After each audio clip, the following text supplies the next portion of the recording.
नमस्कार, आप देख रहे हैं संवाद 365। आपके साथ मैं हूं दिग्विजय सिंह चौहान। आपका स्वागत करता हूं टॉप 5 में। उत्तराखंड की जिन 5 बड़ी खबरों पर हम नजर डालने वाले हैं, सबसे पहले नजर उनकी सुर्खियों पर। उत्तराखंड में लगातार जारी है बारिश। पहाड़ों में भूस्खलन से कई सड़कें हुई बंद। नदियां उफान पर, पर्यटकों से नदियों से दूर रहने की अपील। चारधाम यात्रा पर उत्तराखंड हाईकोर्ट ने 18 अगस्त तक बढ़ाई रोक। सुप्रीम कोर्ट में भी होनी है सुनवाई। पर्यटन स्थलों के लिए भी दी हिदायत। कांग्रेस के प्रदेश अध्यक्ष गणेश गोदियाल ने किया ऐलान, कांग्रेस की सरकार बनी तो भंग करेंगे देवस्थानम बोर्ड। सरकार पर भी साधा निशाना। बुधवार को राष्ट्रीय स्वयंसेवक संघ ने बीजेपी के साथ की समन्वय बैठक। आने वाले चुनाव को जीतने के लिए बेहतर मैनेजमेंट पर दिया जोर। बुधवार को उत्तराखंड में कोरोना के 60 नए मरीज। उधम सिंह नगर से 13 तो देहरादून से 10 नए मामले आए सामने।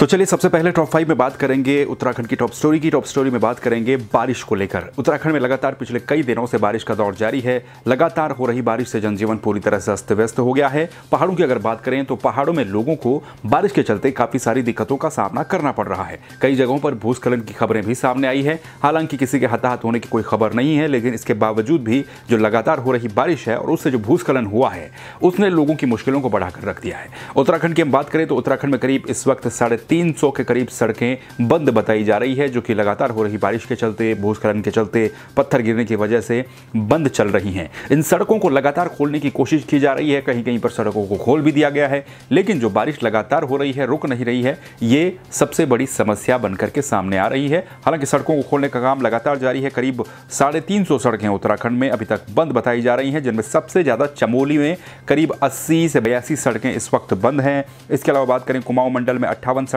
बंद हैं। इनको खोलने के लिए जेसीबी मशीनें लगातार लगाई जा रही हैं। रुद्रप्रयाग में भी इसी तरह की स्थिति है। टिहरी में भी, पिथौरागढ़ में भी इसी तरह की स्थिति है। घंटों घंटों तक जो राष्ट्रीय राजमार्ग हैं या फिर स्टेट हाईवे हैं, वो बंद हो रहे हैं, जिससे आवागमन में भी दिक्कत हो रही है। और कई गांव तो ऐसे हैं जहां पर पिछले कई दिनों से संपर्क कटा हुआ है, वहां पर रसद जैसी सामग्री पहुंचाने में भी दिक्कतों का सामना करना पड़ रहा है।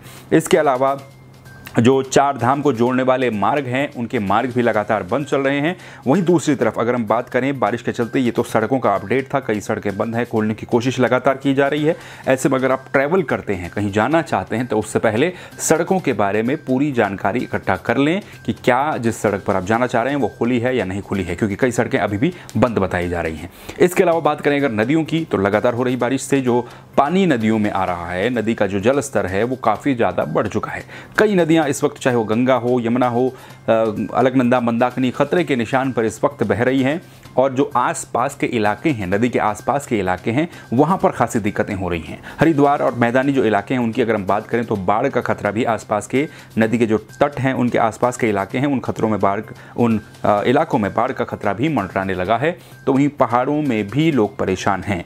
हरिद्वार में अगर हम बात करें तो चेतावनी के निशान के पार गंगा इस वक्त पहुँच चुकी है। 293.25 मीटर पर गंगा बह रही है, जो चेतावनी के निशान से 25 सेंटीमीटर ऊपर है। और इसी के चलते अब जो उत्तराखंड जो पर्यटन विभाग है या फिर शासन प्रशासन है, वो लोगों से ये भी अपील कर रहा है कि ऐसी स्थिति में, क्योंकि लगातार बारिश हो रही, नदियों का जलस्तर बढ़ चुका है, भूस्खलन हो रहा है, तो ऐसे में ट्रैवल कम से कम करें। और जो नदी तट है, नदी के आसपास के इलाके हैं, उन आसपास के इलाकों में न जाएं। ये भी अपील सरकार की तरफ से और शासन की तरफ से लगातार की जा रही है। बहरहाल बारिश एक तरफ लगातार जारी है, तो वहीं आने वाले 3-4 दिनों तक एक बार फिर से ऑरेंज अलर्ट अभी भी मौसम विभाग ने जारी किया है। कई इलाकों में, कई जिलों में एक बार फिर से ये बारिश यूं ही बरकरार रह सकती है और कहीं कहीं पर तेज बारिश भी हो सकती है। चलिए बात कर लेते हैं उत्तराखंड की चारधाम यात्रा की। दरअसल उत्तराखंड की बैकबोन मानी जाने वाली चारधाम यात्रा कोरोना के चलते दोनों ही साल प्रभावित हुई है। इस बार भी उत्तराखंड हाईकोर्ट ने चारधाम यात्रा के ऊपर रोक लगाई हुई है। हालांकि सरकार अपनी तरफ से कवायद कर रही थी कुछ समय पहले कि यात्रा को खोल दिया जाए, जिससे कि जिन लोगों की आर्थिकी इस पर निर्भर है उनको राहत मिल सके, क्योंकि एक लंबा रोजगार का संकट उनके सामने पिछले साल से चलता आ रहा है। लेकिन अभी भी इसके आसार स्पष्ट रूप से नजर नहीं आ रहे हैं। चारधाम यात्रा के ऊपर उत्तराखंड हाईकोर्ट ने, नैनीताल हाईकोर्ट ने एक बार फिर से इस रोक को आगे बढ़ा दिया है। 18 अगस्त तक इस रोक को बढ़ा दिया गया है, यानी कि अगले आदेश तक इस रोक को, चारधाम यात्रा पर लगी रोक को हाईकोर्ट ने बढ़ा दिया है। तो नैनीताल हाईकोर्ट में सुनवाई के दौरान सरकार की तरफ से यह भी कहा गया है कि चारधाम यात्रा को लेकर जो एसएलपी है वो सुप्रीम कोर्ट में पेश की जा चुकी है, लेकिन अभी तक इस पर सुनवाई नहीं हुई है, क्योंकि सुप्रीम कोर्ट सरकार चारधाम यात्रा को लेकर गई थी, लेकिन अभी वहां पर इसको लेकर के सुनवाई नहीं हुई है। लिहाजा चारधाम यात्रा पर अब ये जो रोक है ये अगले आदेश तक जारी रहेगी। यानी कि हालांकि इस पर सरकार ने भी अब सहमति जताई है और सुनवाई के दौरान ये भी कहा गया कि जब तक सुप्रीम कोर्ट का इस मामले पर कोई फैसला नहीं आ जाता, जो एसएलपी है उस पर कोई उस संबंध में कोई आदेश पारित नहीं हो जाता, ये रोक तब तक जारी रहेगी। एक तरफ उत्तराखंड सरकार चारधाम यात्रा को लेकर सुप्रीम कोर्ट गई है और वहाँ पर भी अर्जी डाली है, लेकिन वहाँ पर अभी तक कोई सुनवाई नहीं हुई है। जाहिर सी बात है तब तक इस पर जो रोक है वो यूं ही बरकरार रहेगी। हाईकोर्ट ने यह भी कहा है कि जब जो भी सुप्रीम कोर्ट का ऑर्डर आगे आएगा तो उसके अनुरूप आगे का फैसला लिया जाएगा। इसके अलावा पर्यटन स्थलों के लिए भी हाईकोर्ट ने सरकार को हिदायत दी है। पर्यटन स्थलों को लेकर हाईकोर्ट का कहना है कि सरकार जो पर्यटन स्थल है उनकी क्षमता को देखते हुए पर्यटकों को वहां पर भेजे, ये नहीं कि भारी संख्या में जिस तरह की अव्यवस्थाएं पिछले कुछ दिनों में देखने को मिली थी ऐसा ना हो और पर्यटक जो स्थल हैं वहां पर भी सीमित संख्या में पर्यटकों को भेजा जाए। चलिए बात कर लेते हैं कांग्रेस के नवनियुक्त प्रदेश अध्यक्ष की। कांग्रेस के नवनियुक्त प्रदेश अध्यक्ष गणेश गोदियाल ने एक प्रेस वार्ता की। गणेश गोदियाल की इस प्रेस कॉन्फ्रेंस में पार्टी के कई वरिष्ठ नेता, दिग्गज नेता शामिल रहे।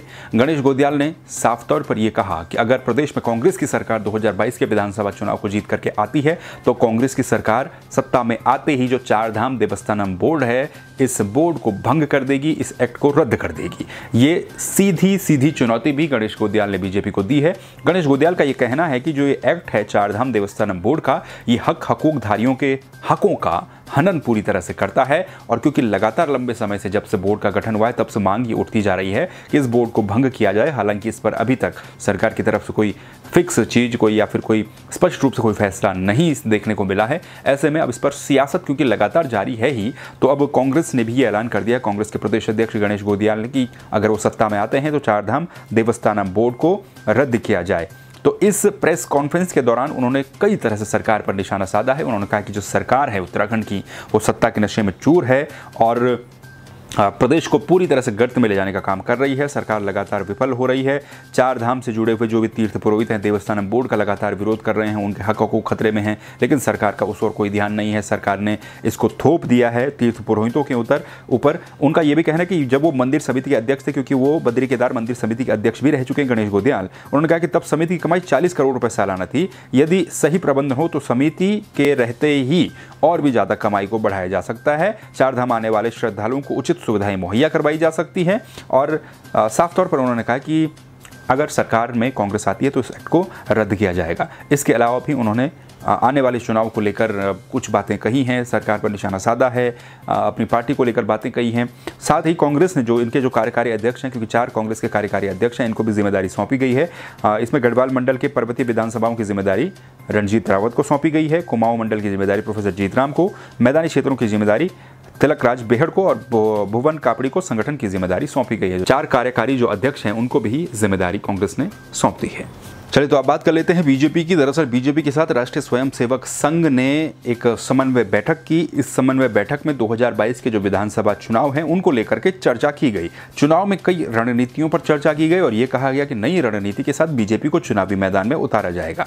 तो नई रणनीति क्या होगी, इस पर समन्वय की बैठक की गई। राष्ट्रीय स्वयंसेवक संघ ने बीजेपी के साथ ये मैराथन समन्वय बैठक की और ये कहा गया कि चुनाव के मद्देनजर जो बेहतर प्रबंधन है, बेहतर मैनेजमेंट है, उस पर फोकस किया जाए। बेहतर मैनेजमेंट के साथ ही चुनाव में जीत हासिल की जा सकती है। इस बैठक के दौरान राष्ट्रीय स्वयंसेवक संघ ने यह भी कहा है कि बीजेपी को ग्राम स्तर तक मजबूत करने के लिए ग्राम स्तर तक संगठन में पैठ बनाने की आवश्यकता है। बीजेपी संगठन को ज्यादा से ज्यादा सक्रिय करने की आवश्यकता है और 12 घंटे तक ये बैठक चली है। आगामी विधानसभा चुनाव मेन फोकस रहा कि किस तरह से आगामी विधानसभा चुनाव रहेगा। राष्ट्रीय स्वयंसेवक संघ और बीजेपी किस तरह से आपस में मिल करके संगठन को मजबूत करेंगे 2022 के विधानसभा चुनाव के लिए। तो संघ ने यह भी कहा है कि गांव स्तर पर आरएसएस लगातार पहुंचने की कोशिश करेगा। ग्राम स्तर पर पहुंच करके, छोटे से छोटे बूथ स्तर पर पहुंच करके बीजेपी के संगठन को वहां पर सक्रिय करने का काम किया जाएगा ताकि 2022 के विधानसभा चुनाव में बीजेपी को एक बार फिर से सत्ता में वापस लाया जा सके। तो राष्ट्रीय स्वयंसेवक संघ के साथ बीजेपी की बैठक हुई। मेन फोकस यही था कि किस तरह से 2022 का विधानसभा चुनाव लड़ा जाएगा। इस पर मैनेजमेंट पर फोकस देने की बात कही गई और गांव स्तर पर संगठन को मजबूत करने की बात संघ की तरफ से कही गई। चलिए बात कर लेते हैं उत्तराखंड में कोरोना की। दरअसल उत्तराखंड में पिछले कुछ दिनों से लगातार या फिर ये कहा जाए कि पिछले 1 महीने से लगातार कोरोना के मामलों में गिरावट देखने को मिली है, लेकिन पिछले 1-2 दिनों से हल्के हल्के ही सही लेकिन कोरोना के मामले प्रदेश में बढ़ते हुए नजर आ रहे हैं।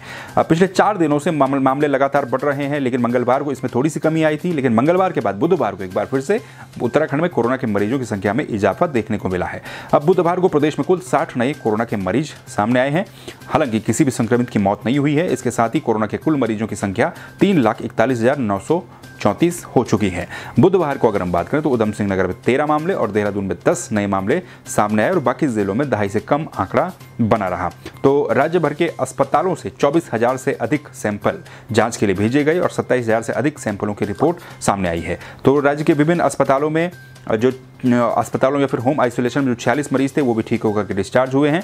एक्टिव केस प्रदेश में 672 हालांकि है, लेकिन पिछले जो कुछ दिनों में थोड़े थोड़े से ही सही जो मामले बढ़े हैं इस पर भी फोकस करने की आवश्यकता है, ध्यान देने की आवश्यकता है। ये नहीं भूलना चाहिए कि तीसरी लहर की संभावनाएं भी हैं और ऐसे में सतर्क रहना सबसे जरूरी है।